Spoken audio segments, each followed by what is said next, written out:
Oftentimes, a customer with visual impairments will plan a library visit in a different manner than other library customers.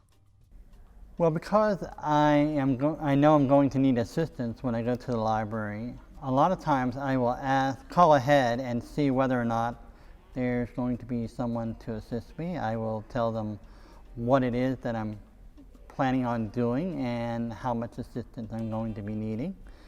If I'm going to need someone to read me a list of books or a list of DVDs, I will tell them ahead of time that that's my purpose in coming to the library, and what would be the best time of day so that I'm not truly inconveniencing someone that needs to be doing other things. I also know that there are a lot of jobs that have to be done in a library, and I don't want to be too intrusive, but at the same time I want to get the service that I feel like I should be entitled to as anyone else would.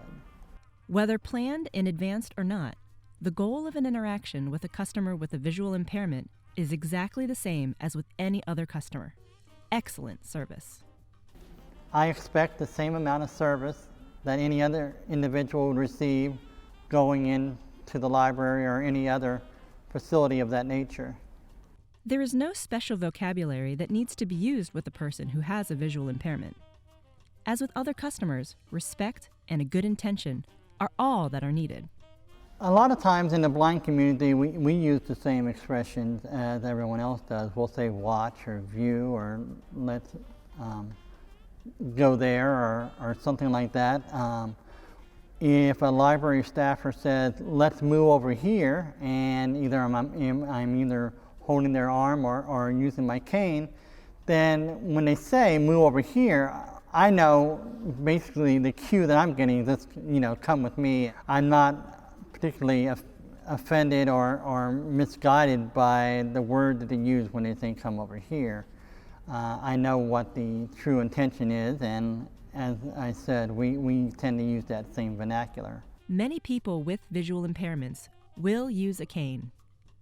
So the cane is actually a tool. It is not there to identify yourself as someone who's being visually impaired.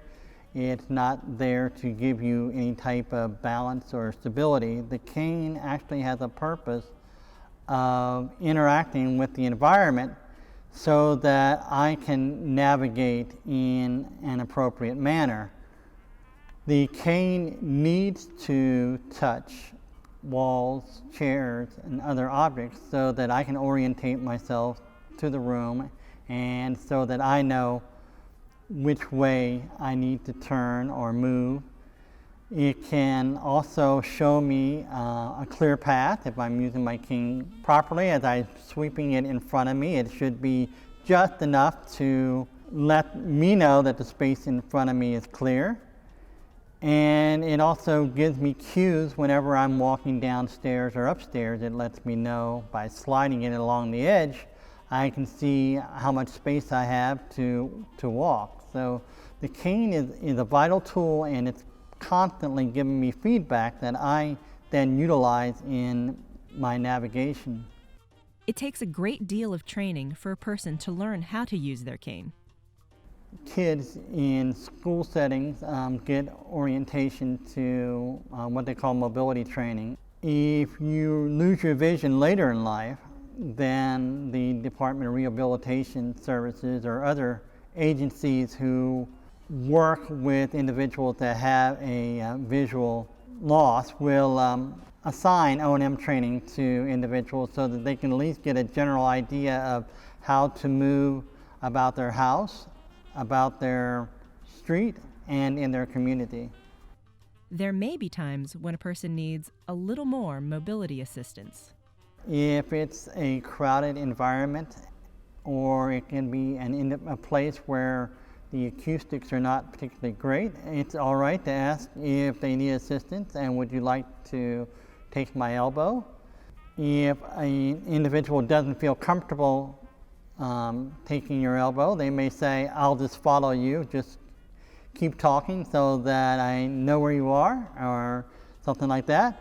Or it might be a situation where you're trying to instruct them that the counter is in front of them, then just simply say, the counter is about 10 feet in front of you. If you keep walking straight, you'll reach it. Or give a landmark cue that if you're looking for the restroom, walk to the counter and then take a right, and you will get to the area where the restrooms are. For more information or further training, please contact the Maryland State Library for the Blind and Physically Handicapped, located at 415 Park Avenue, Baltimore, Maryland, 21201.